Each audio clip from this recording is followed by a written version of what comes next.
ரொம்ப சிரமத்துக்கு மத்தியில கை குழந்தையோட பச்சை குழந்தையோட எதுக்கு ஏறாங்க எதுக்கு இறங்குறாங்கன்னே தெரியல காவல்துறை.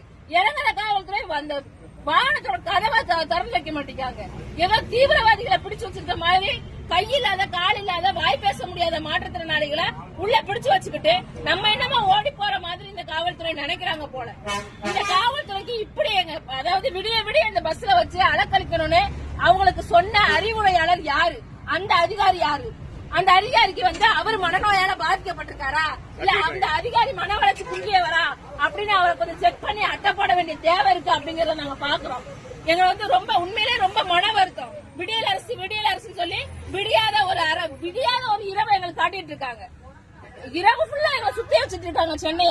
சென்னையை பார்க்க வச்சுட்டு இருக்காங்க. இதெல்லாம் நாங்க சென்னையை பார்த்ததே இல்லாத மாதிரி இந்த சென்னை காவல்துறை நடந்துக்குது. இது ரொம்ப ரொம்ப மோசமா நாங்க தமிழ்நாட்டுல இதை பாக்குறோம். இப்படி மாற்றுத்திறனாளிகளை அலக்கடிக்கக்கூடிய ஒரு அரசை இதுவரையே பார்த்ததில்லை. ஜனநாயகம் குழி தோண்டி புதைச்சிட்டாங்க இந்த அரசு அப்படிங்கறதான் நம்ம சொல்ல வேண்டியது. எல்லாருக்கும் ஷேர் பண்ணுங்க அப்படிங்கறதான் தோழர்.